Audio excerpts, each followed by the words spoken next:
तो कहानी शुरू होती है और हम एक लेडी को देखते हैं जिसका नाम एमा है, जो अपने बॉयफ्रेंड के साथ उसके घर पर होती है।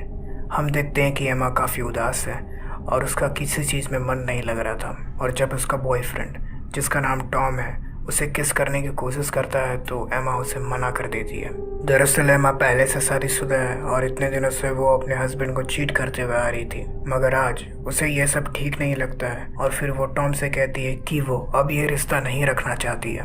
और ये कहकर वो वहाँ से जाने लगती है, जिसे सुनकर टॉम को थोड़ा बुरा लगता है और वो एक बार फिर मिलने की जिद करता है। दरअसल टॉम नहीं चाहता था कि उनका रिश्ता कुछ इस तरह ख़त्म हो, इसलिए वो कल एमा को मिलने बुलाता है। पर एमा उसे यह कहकर टाल देती है कि कल उसका एनिवर्सरी है और वो अब कभी नहीं मिल सकते हैं। अगले दिन हम एमा को अपने हस्बैंड के ऑफिस में देखते हैं, जहां उसे एक केस फाइल दिखती है, जिसे देखकर उसे कुछ फ्लैशबैक्स आते हैं। दरअसल ये एमा का ही केस फाइल होता है और हुआ यह था कि एमा पहले एक न्यूज़ रिपोर्टर हुआ करती थी और एक बार एक क्रिमिनल ने उसे पीछे से चाकू मार दिया था और बचाव में एमा ने भी उसकी आंखों पर हमला कर दिया था। इस इंसिडेंट के बाद दोनों जिंदा तो बच जाते हैं, लेकिन बॉबी जो क्रिमिनल था उसे 10 सालों की जेल हो जाती है और अब भी वो जेल में ही था। प्रेजेंट टाइम में हम एमा के हस्बैंड को देखते हैं, जो जाना माना लॉयर होता है, जिसका नाम मार्क है और वही एमा का केस संभाल रहा था। दरअसल एमा और मार्क उस इंसिडेंट के बाद मिले थे और इन दोनों ने फिर शादी कर ली थी। आगे हम देखते हैं कि मार्क एमा को एनिवर्सरी डिनर के लिए ले जाने लगता है और जब ये लिफ्ट में होते हैं तब वहाँ टॉम भी आ जाता है और फिर यहाँ हमें पता चलता है कि टॉम मार्क के अंडर काम करता है और मार्क टॉम का बॉस है। टॉम एमा को अचानक देखकर थोड़ा चौंक जाता है, जिसे मार्क नोटिस कर लेता है और वो पूछता है कि क्या तुम एक दूसरे को जानते हो। लेकिन ये दोनों यहाँ सिचुएशन संभाल लेते हैं, यह कहकर कि ये दोनों एक दूसरे को जानते हैं। पिछले साल ये एक दूसरे से एक क्रिसमस पार्टी में मिले थे। आगे हम देखते हैं कि मार्क एमा को एक रेस्टोरेंट लेकर आता है, जहाँ ये दोनों डिनर करते हैं। फिर मार्क एमा को एक नेकलेस गिफ्ट करता है जो स्टील का बना हुआ था और दिखने में काफ़ी खूबसूरत भी था। मार्क एमा को ये बोलकर गिफ्ट करता है कि इतने सालों से इनका रिश्ता स्टील की तरह मजबूत रहा, इसलिए उसने ये चीज़ बनवाई है। पर एमा यहाँ भी उदास थी, जिसे देखकर ऐसा लग रहा था कि वो मार्क के साथ नहीं रहना चाहती है, पर वो अपनी फीलिंग्स को मार्क को नहीं बताती है और वो ऊपर ऊपर से खुश होने का नाटक कर रही थी।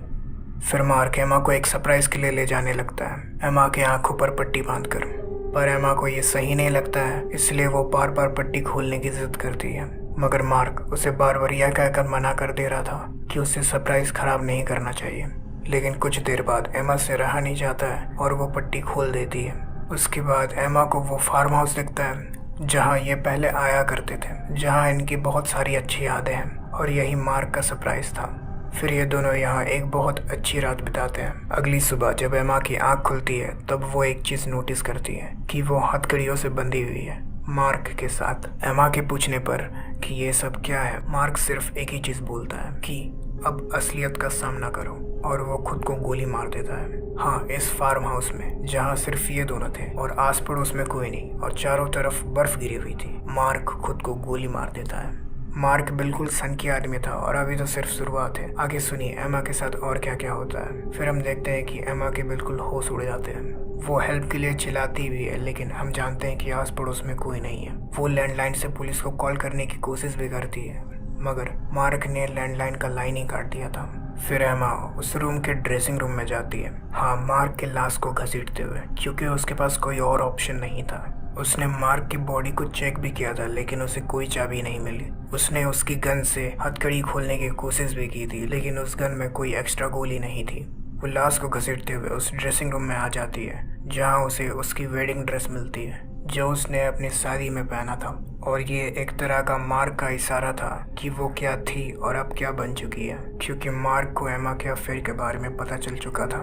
फिर एमा को उस ड्रेस के पीछे एक सिक्योरिटी सेल्फ मिलता है और वो समझ जाती है कि इसके पीछे ज़रूर कुछ कीमती चीज़ रखी हुई है, या फिर उसके हथकड़ियों की चाबी। पर वो चाहकर भी वो सेल्फ नहीं खोल सकती है, क्योंकि उसे उसका कॉम्बिनेशन नहीं पता था, उस सेल्फ का पासवर्ड। फिर एमा अपने काम का सामान ढूंढने लगती है और हाँ, उस लाश को घसीटते हुए। कुछ देर बाद एमा को अपना फ़ोन मिलता है एक फ्लावर पोट में, मगर वो अब तक खराब हो चुका था। फिर बहुत खोजने के बाद ना उसे कोई टेलीफोन मिलता है, ना कोई धारदार चीज़ जिससे वो खुद को आज़ाद कर सके। पर उसे एक डस्टबिन में एक चाबी मिलती है और ये उसी कार की होती है जिससे ये दोनों यहाँ आए थे। एमा फिर बिना वक्त गवाए वहाँ जाने लगती है उस लाश को घसीटते हुए, मगर बाहर बहुत बर्फ थी। पर एमा फिर भी हिम्मत नहीं हारती है और वो किसी तरह उस गराज तक पहुँच ही जाती है। मगर वहाँ जाकर उसे पता चलता है कि गाड़ी में एक भी पेट्रोल नहीं है और गाड़ी स्टार्ट ही नहीं होती है। वहाँ पर गाड़ी में एमा को मार्क के रिकॉर्डिंग्स भी मिलते हैं जहाँ वो बताता है कि उसने ऐसा क्यों किया। उसका कहना था कि वो एमा को खुश नहीं देख सकता था किसी और के साथ, और यही कारण होता है कि मार्क ने यह सब कुछ प्लान करा। आगे हम देखते हैं कि एमा अपने चेहरे से मार्क के ब्लड को साफ करती है और नीचे बेसमेंट में आ जाती है जहां उसे एक भी टूल या कोई हथियार नहीं मिलता है। एमा फिर एक कमरे में जाती है जहां उसे कुछ फोटोज टंगे हुए मिलते हैं जब वो टॉम के साथ थी। वहां पर एमा को एक ऑडियो प्लेयर भी मिलता है जिसे प्ले करने पर एमा की केस फाइल प्ले होने लगती है, और ये एक तरह का मार्क का इशारा था क्योंकि मार्क एक घमंडी आदमी था और वो हमेशा एमा को अपने एहसानों तले नीचे रखना चाहता था, क्योंकि उस क्रिमिनल अटैक के बाद मार्क ने ही एमा को सहारा दिया था और उसका केस भी संभाला था। एमा फिर उस ऑडियो प्लेयर को गुस्से से तोड़ देती है और वो नोटिस करती है कि पीछे दीवार पर बॉबी की तस्वीर टंगी हुई है, वही क्रिमिनल जो अभी जेल में है। हम देखते हैं कि एमा अब धीरे धीरे हिम्मत हार रही है और वो बिल्कुल थक चुकी है। उसके हाथों पर हथकड़ियों के निशान भी आ चुके थे लाश को इधर से उधर करते हुए, और इतने में डोर पर नॉक होता है जिससे एमा थोड़ा घबरा जाती है, मगर चेक करने पर दरवाजे पर टॉम था, जिसे देखकर एमा को बहुत राहत मिलता है और वो टॉम को सारी बात बताती है कि यहाँ पर क्या हुआ था, और वो पुलिस को कॉल करने भी बोलती है। मगर टॉम इस बात से इनकार करता है क्योंकि एमा ने मार्क के सुसाइड के सबूत को मिटाए थे अपने चेहरे से मार्क के ब्लड को पोंछकर, और सभी जगह यहाँ तक कि मार्क के गन पर भी एमा के फिंगरप्रिंट्स थे। इसलिए ये दोनों मार्क के लाश को ठिकाने लगाने का डिसाइड करते हैं, और यहाँ एमा को ये भी पता चलता है कि मार्क के ऑफिस में गवर्नमेंट की रेड पड़ चुकी है, उसका पूरा करियर बर्बाद हो चुका है और पुलिस भी उसे ढूंढ रही है। इसीलिए मार्क ने सुसाइड करा एमा से बदला लेते हुए। फिर इन दोनों की नजर एक कार पर पड़ती है जो इसी फार्म हाउस की तरफ आ रही थी। टॉम उस कार को देखकर पहचान जाता है कि ये वही कार है जो कुछ देर पहले टॉम का पीछा कर रही थी, जिससे ये दोनों ये समझ जाते हैं कि ये शायद मार्क के आदमी है। टॉम एमा को कहता है कि तुम बाहर मत निकलना चाहे कुछ हो जाए, और खुद उनसे बात करने टॉम बाहर चला जाता है। फिर उस गाड़ी से एक आदमी निकलता है जो खुद को प्लम्बर बताता है, और वो ये भी बताता है कि मार्क ने उसे बुलाया था यहाँ पर पाइप ठीक करने, मगर टॉम उसे अंदर जाने नहीं देता है, यह कहकर कि यहाँ इस घर में कोई नहीं है। वो उस आदमी को कुछ पैसे भी देता है, मगर वो प्लम्बर बोलता है कि अंदर बैठकर बात करें, बाहर बहुत ठंड है। फिर टॉम उसे मना कर देता है। फिर वो प्लम्बर वॉशरूम यूज़ करने को पूछता है, लेकिन टॉम इसमें भी मना कर देता है। इतने में एक और आदमी उस कार से निकलता है और टॉम को सीधे जाकर चाकू मार देता है। फिर हम देखते हैं कि ये कोई और नहीं बल्कि बॉबी है।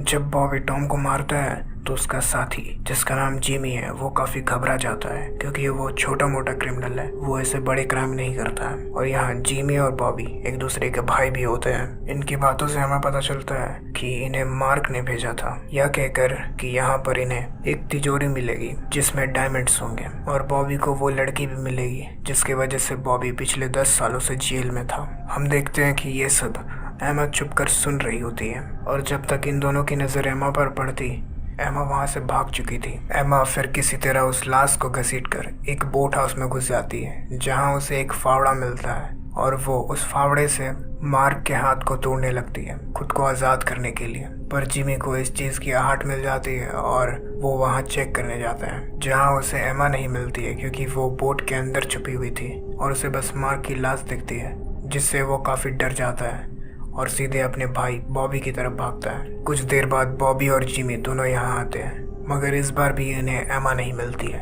क्योंकि एमा अब बोट के अंदर से निकलकर अब बोट के पीछे छुपी हुई थी। पर इन्हें एमा के पैरों के निशान मिले थे, जिसे देखकर इन्हें यह कंफर्म हो गया था कि एमा यहीं कहीं आसपास है। फिर ये दोनों एमा को खोजने में लग जाते हैं, और एक बार तो ये एमा के काफ़ी नज़दीक पहुँचने वाले थे, मगर एमा अपना दिमाग लगाती है और कार की चाबी से कार को लॉक कर देती है, जिससे कार से आवाज़ आता है और ये दोनों गैराज की तरफ भागते हैं। और ऑफ कोर्स वहाँ इन्हें एमा नहीं दिखती है। फिर से ये दोनों एमा को खोजने में लग जाते हैं, और इस बार बॉबी ऊपर एटिक में चला जाता है चेक करने, और हम देखते हैं कि वो एमा के काफ़ी नज़दीक पहुंच चुका है, लेकिन इस बार एमा बॉबी पर हमला कर देती है, जिससे बॉबी एटिक से नीचे गिर जाता है और उसे काफ़ी चोट भी लगी थी। फिर एमा अपना दिमाग फिर से लगाती है और जिमी को एक रूम में लॉक करने में कामयाब हो जाती है और वो उस घर से बाहर निकलकर इनके कार के पास जाती है, जहां उसे जिमी का फ़ोन मिलता है और वो पुलिस को इन्फॉर्म कर देती है कि यहाँ क्या हो रहा है। पर अब तक ये दोनों यहाँ आ चुके थे और बॉबी एमा से फ़ोन छीन लेता है और फ़ोन को तोड़ देता है। मगर अब ये दोनों थोड़ा घबरा जाते हैं, क्योंकि अब पुलिस वाले इनकी लोकेशन ट्रैक कर सकते थे। इसलिए ये लोग एमा को जल्दी से बांधकर उस सेल्फ को लेकर आते हैं और एमा से उसका पासवर्ड पूछते हैं। मगर हम ऑडियंस जानते हैं कि एमा को कोई पासवर्ड नहीं पता है। एमा उनसे कहती है कि उसे कोई पासवर्ड नहीं पता है, जिस पर बॉबी ये कहता है कि मार्क ने उसे कहा था कि उसे वो डेट की ज़रूरत पड़ेगी जिस दिन मार्क ने एमा को प्रपोज किया था, और वो वही डेट एमा से पूछता है और एमा उस डेट को बताने के लिए राज़ी तो हो जाती है, मगर सिर्फ एक शर्त पर कि इन्हें एमा को खोलना होगा और जाने देना होगा। जिस पर ये दोनों भाई बहस करने लग जाते हैं, क्योंकि जिमी को कोई खून खराबा पसंद नहीं था और बॉबी थोड़ा गर्म मिजाज का था। बॉबी किसी तरह लड़ झगड़ कर एमा को खोल देता है और बदले में एमा उन्हें वो डेट बता देती है, जो था जुलाई 29, 2011। फिर बॉबी मार्क के फिंगरप्रिंट को और उस डेट को पासवर्ड के तौर पर डालता है, जिससे वो सेल्फ तो खुल जाता है, मगर उसे वहाँ कोई भी डायमंड नहीं मिलता है तो सिर्फ एक आरी, जिस पर लिखा था कि तुम्हें जो हीरे चाहिए वो उसके दिल के काफ़ी करीब है। जिसे पढ़कर ये सभी समझ जाते हैं कि मार्क एमा के नेकलेस की तरफ इशारा कर रहा है, क्योंकि वही एक चीज़ है जो एमा के दिल के काफ़ी करीब है। फिर एमा उस नेकलेस को खोलने की कोशिश करती है, मगर वो नेकलेस खुलता ही नहीं है। दरअसल मार्क ने उसे ऐसा डिज़ाइन कराया था कि इसे एक बार पहनने के बाद दोबारा ना खोला जा सके। फिर जिमी भी एमा के नेकलेस को खोलने में मदद करता है, क्योंकि वो हीरे नेकलेस में थे। मगर बॉबी को ये भी समझ आ जाता है कि मार्क इस आरी के जरिए क्या इशारा करना चाहता था। मार्क चाहता था कि ये लोग एमा का गला काट कर वो नेकलेस को निकालें, जिस कारण एमा और जिमी दोनों काफ़ी घबरा जाते हैं, क्योंकि एमा मरना नहीं चाहती थी और जिमी कोई खून खराबा नहीं चाहता था। बॉबी फिर एमा की तरफ आगे बढ़ता है, मगर जिमी उसे रोकने की कोशिश करता है और उसे वो गन भी मिल जाती है, जिससे मार्क ने खुद को शूट किया था। लेकिन हम ऑडियंस जानते हैं कि उसमें एक भी गोली नहीं है। फिर इन दोनों के बीच एक छोटा सा झगड़ा हो जाता है, जिससे बॉबी जिमी को जोर से धक्का देता है और उसका सर दीवार से जा टकराता है, जिस पर कील लगी हुई थी, और वो कील जिमी के सर में घुस जाता है, जिससे जिमी की मृत्यु हो जाती है। जिमी की मौत से बॉबी काफ़ी बौखला जाता है और वो एमा को मारने के लिए आगे बढ़ता है, मगर किसी तरह वो बॉबी को घायल कर देती है और उसे मार्क से बांध देती है हथकड़ियों से, और सीधे अपने कार की तरफ भागती है, जहां गैराज में उसे ठीक से चेक करने पर कुछ एक्स्ट्रा पेट्रोल भी मिलता है, जिसे डालकर वो गाड़ी को स्टार्ट कर लेती है। कुछ देर बाद किसी तरह बॉबी भी वहां पहुंच जाता है, मार्क के लाश को घसीटते हुए।